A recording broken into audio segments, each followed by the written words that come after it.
Bonjour la toile. Aujourd'hui je vous emmène pour un nouveau voyage dans le temps et dans l'espace, à la découverte d'une des aventures humaines les plus extraordinaires de l'histoire, vieille de 4000 ans, le canal de Suez.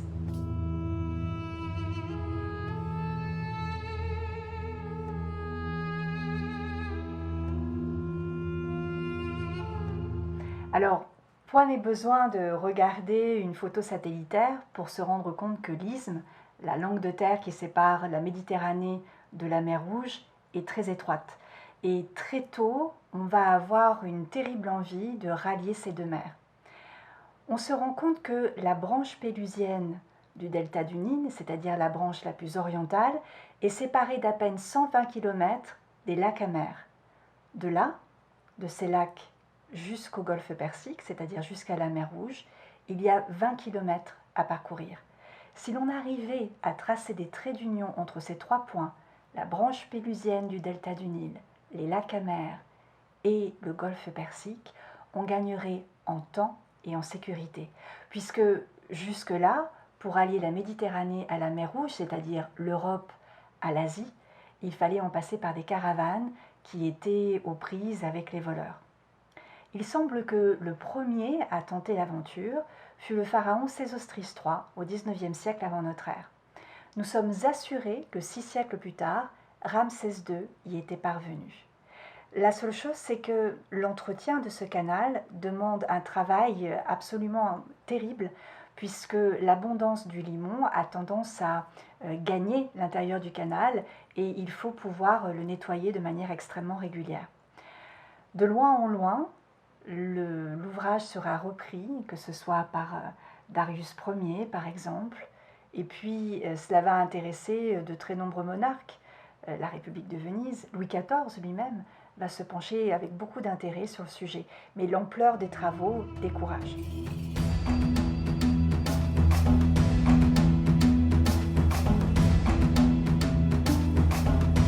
Alors bien sûr, un tel défi ne pouvait qu'être alléchant pour le jeune général Bonaparte qui arrive en Égypte à la fin du XVIIIe siècle.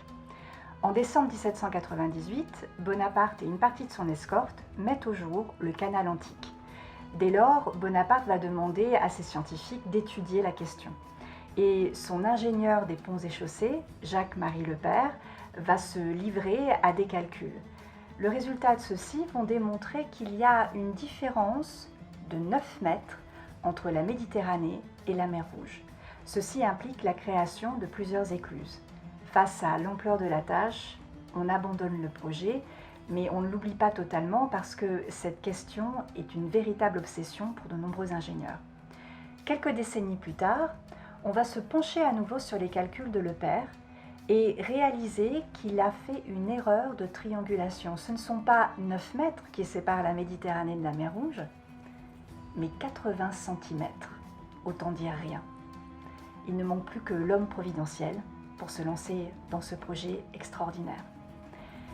C'est en 1832, à l'âge de 27 ans, que Ferdinand de Lesseps arrive pour la première fois en Égypte.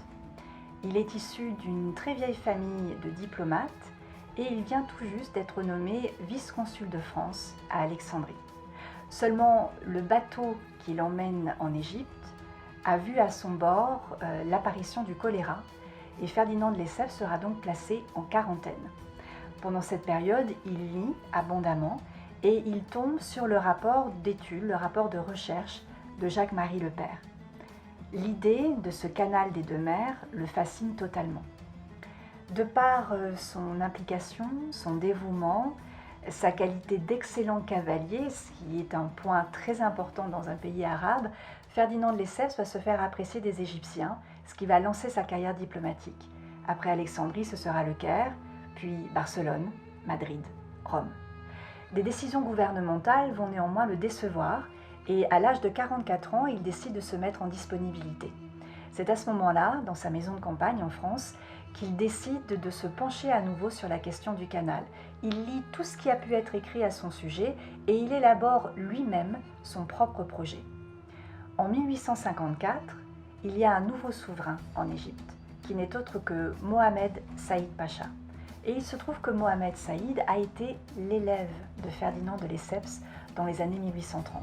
Son père, Ismaël Pacha, s'inquiétait beaucoup pour son fils, qu'il voyait un peu oisif et prendre du poids. Ferdinand de Lesseps va faire de lui un sportif, un cavalier émérite. Il va lui enseigner tout ce qu'un homme du monde doit savoir. Et les deux hommes ont gardé des liens extrêmement étroits. Ferdinand de Lesseps décide donc de repartir en Égypte pour présenter son projet à Saïd Pacha.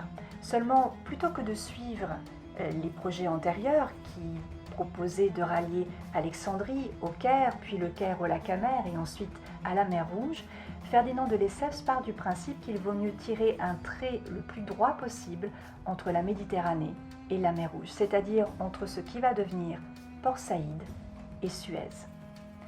Et il obtient la réponse qu'il attendait. Vous pouvez compter sur moi. Alors en ce milieu du XIXe siècle, l'Égypte est sous l'autorité de la Sublime Porte, la Turquie. Et la Turquie ne prendra aucune décision sans l'aval de la couronne britannique. Ferdinand de Lesseps part donc en campagne. Il va donner toute une série de conférences en Grande-Bretagne pour convaincre les autorités de la reine Victoria. Il ne faudra pas moins de 10 ans, 10 années de négociations, de diplomatie, de complots déjoués pour qu'enfin chacun des partis signe la création du canal des deux mers. Et c'est le 15 août 1869 que les eaux de la Méditerranée se jettent enfin dans celles de la mer Rouge. L'inauguration officielle du canal de Suez aura lieu le 16 novembre de cette même année. Et évidemment, c'est une cérémonie extraordinaire qui sera organisée. Pas moins de 6000 personnes sont invitées, de très nombreuses têtes couronnées s'y retrouvent, et l'hôte de marque de cette inauguration n'est autre que l'impératrice Eugénie, l'épouse de Napoléon III, qui n'a pas souhaité, peut-être, faire le voyage. Nous sommes donc à Port Saïd. Ferdinand de Lesseps voulait que son canal soit un trait d'union entre les nations. Et avec l'accord des autorités locales, il organise une cérémonie œcuménique, chrétienne et musulmane.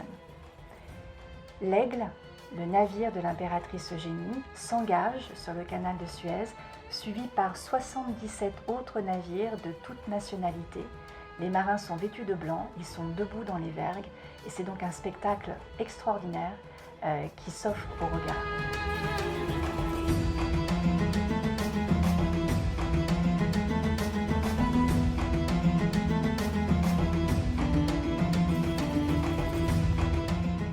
Ferdinand de Lesseps voulait donc que son canal soit un trait d'union et il le souhaitait le plus neutre possible. Seulement, ce canal représente des enjeux absolument extraordinaires, tant aussi bien sur le plan économique que politique, stratégique. Et évidemment, il va attirer de très nombreuses convoitises. Tout au long de son histoire, il va connaître des soulèvements, des révoltes, des tentatives de prise de pouvoir.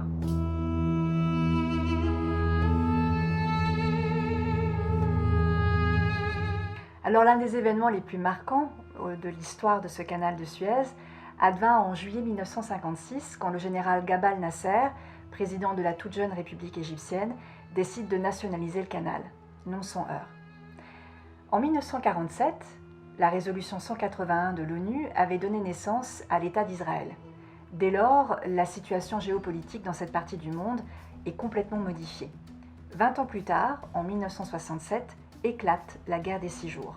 Cette zone du monde va rester complètement explosive jusqu'en 1975, notamment avec l'épisode de la guerre de Kippour en 1973. Alors lorsque la guerre des 6 jours éclate en 1967, un événement inattendu va se produire puisque l'Égypte, par mesure de sécurité, décide de couper le canal de Suez à la navigation. Et pour ce faire, on va couler des bateaux aux deux extrémités du canal, à Port Saïd et à Suez. Alors je voudrais vous parler de l'histoire de la flotte jaune. La flotte jaune, c'est un ensemble de bateaux, 14, qui s'est retrouvé coincé par une situation géopolitique qui leur échappait complètement. 14 bateaux qui étaient alors en transit sur le canal de Suez quand on va couper cette voie d'eau à la navigation. Il y a des bateaux norvégiens, japonais, britanniques et un bateau français, l'Essayon. Ils vont se retrouver sur les lacs du canal de Suez et essayer de s'organiser une vie aussi agréable que possible. Alors bien sûr, certains membres d'équipage pourront repartir chez eux, mais il est impossible d'abandonner ces bateaux, il faut les entretenir régulièrement. D'autant plus que, vous le savez, le canal de Suez est encadré par des déserts, le désert égyptien et le Sinaï. Les vents y sont fréquents et recouvrent régulièrement la coque de ces bateaux. C'est ce qui va donner son surnom de flotte jaune, de Yellow Fleet, à cet ensemble de navires. Ils vont non seulement organiser une vie sociale, se rencontrant sur l'un ou l'autre des bateaux, organiser une poste, vous voyez ici un courrier envoyé par la flotte jaune avec ses propres timbres, et également en 1968, lors des Jeux olympiques de Mexico, organiser leurs propres épreuves sur les lacs à mer.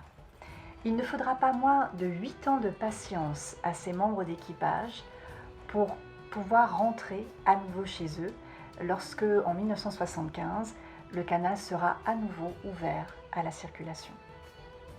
Alors, dès l'inauguration du canal, en 1869, on va immédiatement entamer des travaux pour l'élargir, le rendre plus profond, aménager ses abords, comme notamment en plaçant des éclairages, ce qui va permettre une navigation nocturne.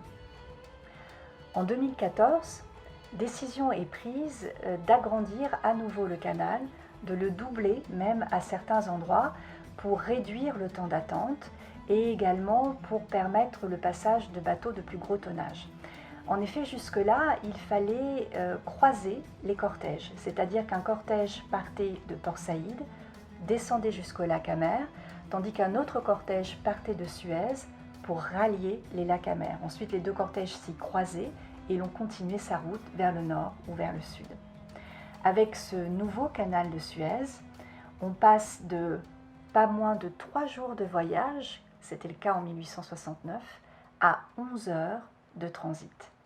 Grâce au canal de Suez, on diminue de 7 à 10 journées la traversée entre l'Europe et l'Asie. Alors depuis la nuit des temps, ce canal de Suez remplit parfaitement la devise que Ferdinand de Lesseps avait choisie pour lui, Aperire terram gentibus, ouvrir le monde aux nations. Merci beaucoup et à très bientôt.